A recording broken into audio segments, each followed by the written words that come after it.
I was her replacement. I was the one to be the sacrificial lamb. My childhood beginnings was filled with typical grooming, pedophiles practice before they rape, so that the child is not quite as physically damaged, has nothing to do with their emotional well-being. But when you own a product that you intend to sell, you tend to protect it to the best of your ability. So, that being said, my first days of kindergarten were just shy of my 5th birthday. I went to school dressed in a yellow dress, my hair down to my knees, all curled up and in bows, expecting a big girl surprise when I got home. Something like a puppy, a bike, a doll. Instead, it was a surprise party for me. My auction, my pediatrician, a couple of psychologists, policemen. There were several people of all different creeds. All of them were highly intelligent, well thought of in the community, founders of the community, pillars of the community, civic leaders. All of them were preferred people. I was auctioned, then thrown into a remodeled coal bin. I don't know, does anybody here know what a coal bin is? Because that's pretty old school. In the old houses, they used to dump coal through a window in a chute in a private room in the basement. My stepfather had painted the room pink and thrown in a bed. I was thrown in there and raped and left pretty beaten up and raped again. And it was only a couple of days before I learned what a sex ring was. They had places they would take us where several girls would gather and the men would pick out their preference, long hair, short hair, brown hair. Boys were forced into erection as early as 8 years old by anal stimulation and forced to rape the girls. I grew up with this until I entered the breeding stage. Yes, breeding like dogs. They tried for some time to breed me. When I finally succeeded in getting pregnant, I couldn't stand the thought of bringing a life into the world that would go through what I had been going through. I jumped out of a 3rd floor window. Obviously, I'm here. I survived. The fetus didn't. My stepfather, being ill at that time, could no longer protect my sister. They thought I couldn't have children. I now have 6. From the trauma, because medicine back then wasn't as thorough, and the pediatrician was a pediatrician, not an OB-GYN. So they were looking at my sister, and my mother, choosing to protect my sister, took my senile stepfather and left the immediate area. Back then, tracing people, all you had to do was change your name. They couldn't track you back then. The computers weren't quite the same. So I was fortunate I got out. Now that I've said that, I'm going to backtrack and tell you some of the things they used to do. I recently got an opportunity to shoot a gun. It was a fear I had to conquer, because as a punishment, I would be taken outside of our house. My stepfather was a police officer. Let me clarify that first.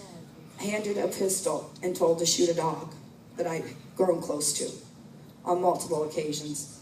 I've watched mixers with 1 beater bar inserted into girls and turned on. I've watched boiling water poured over them, and the men laugh as they rape them again while they scream in pain.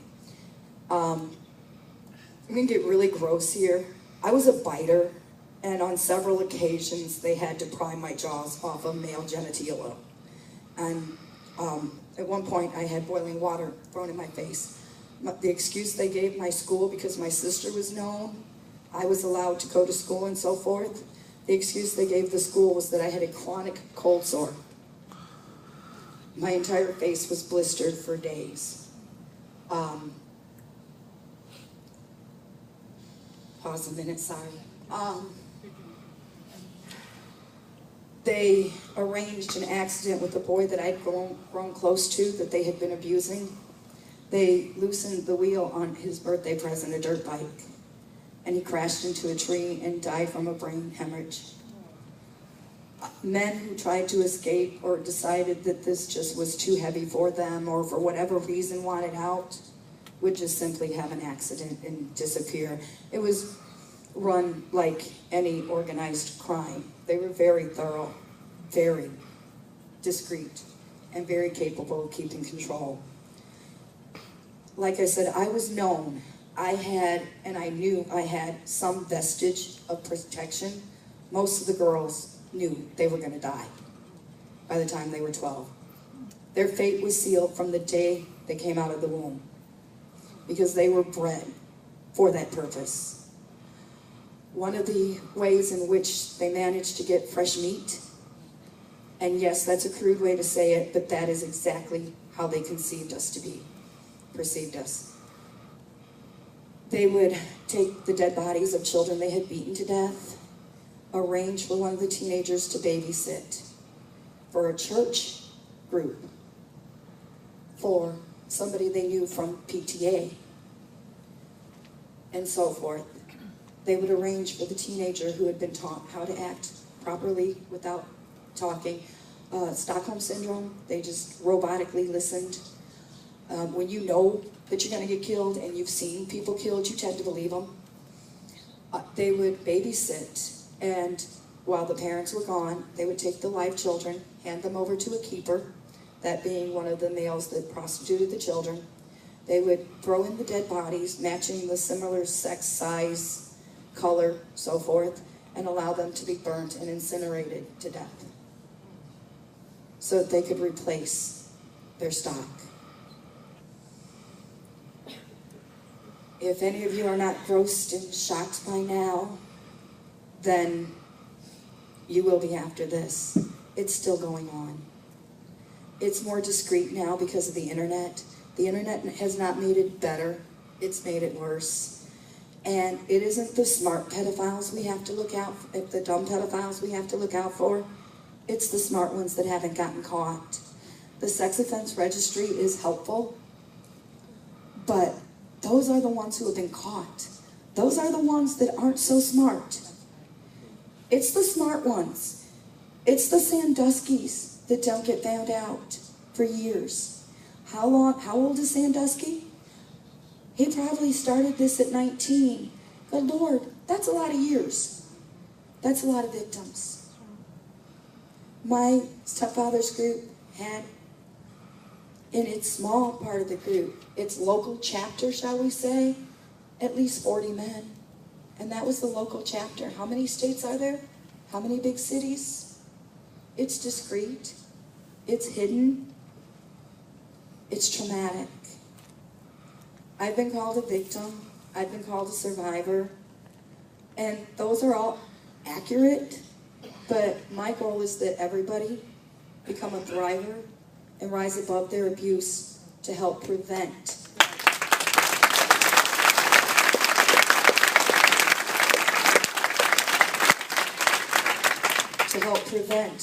further victims, to help other victims who aren't able to get up and speak, who aren't able to come forward and report. It's up to us to bring awareness. If you don't know somebody's hidden in your bushes, you're bound to get shot by them. You can't fight an enemy you can't see. You just can't. Hiding behind pretty names like molested, fondled, that's wrong. They were raped. They were tortured. They weren't molested. They weren't fondled. They weren't abused. These children were raped. I was raped. It was none of these pretty little flowery words the court wants to use to get people's sympathy for the criminal. It's rape. And it's damn time it stopped.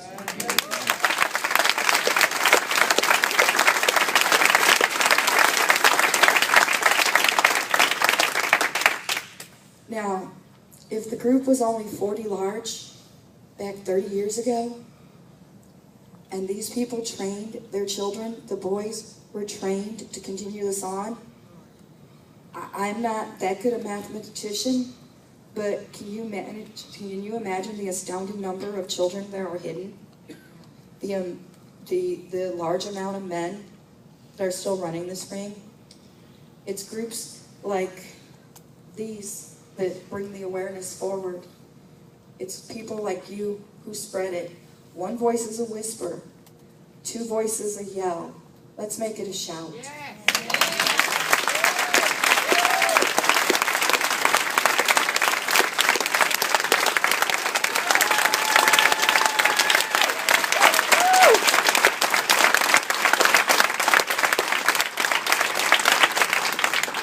I have a table outside, and I can't read the poem that I have in it without crying myself.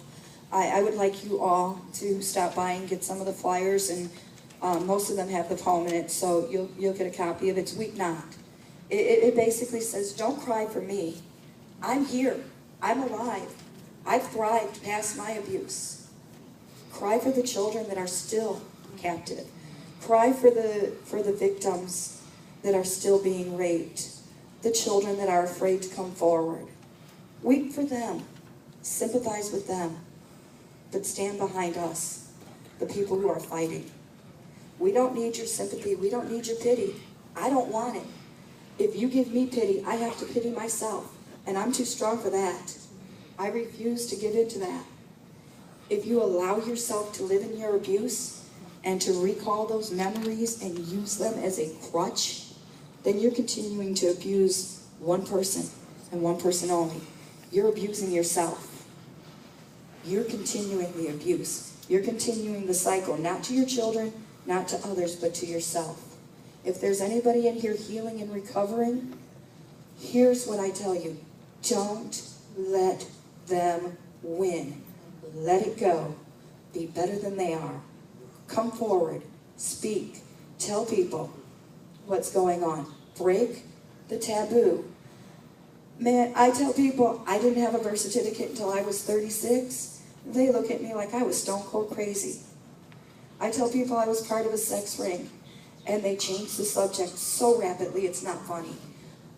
If we as adults cannot discuss among other adults child abuse and rape, how do we expect children to have the courage and strength to come forward if we don't have the courage and strength to listen?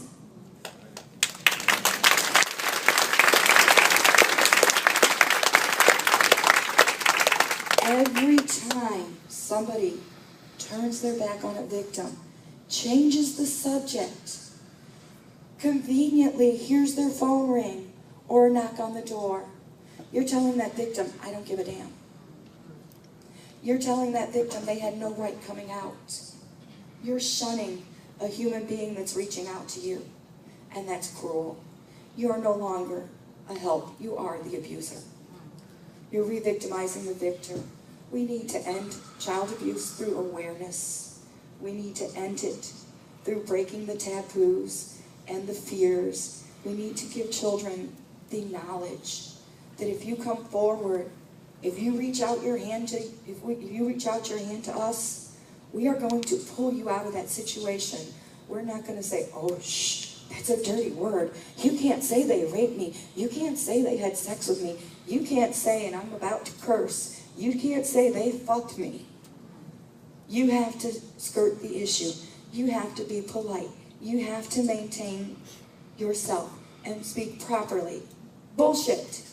You were raped.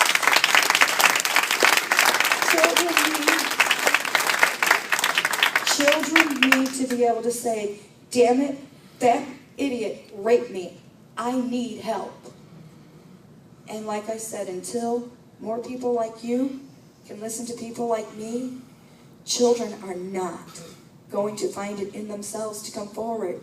There needs to be public service announcements on TV. How many of you have ever, in the last 10 years, seen the 1-800 for a kid ad on TV? How many? How often? Not often enough. Children need access to help. The foster care system, full of abusers. The school assumes because they're in foster care, they're safe. More abuse happens in foster care than you want to imagine. They need to set up in schools and talk to foster children. Set aside time where it's not the system talking to them. It's an individual counselor within the school system. They need to establish safe havens in which these children can come out and talk. I'm one person. I run a small advocacy and comparison. I'm sure there are people out here who have better capabilities. If you Facebook Thrivers Unite, I would be more than happy to work with any of you, speak to any of you on any of these issues I've brought up. I still have 8 minutes left. If there are any questions, I would be happy to answer them. If not, I will conclude by saying that the only way to end abuse is to make people aware of abuse. And without awareness, there are going to be children raped, stolen, beaten, and every form of abuse you can imagine. And it's not the dumb pedophiles you have to look out for. It's the smart ones you don't see. Thank you.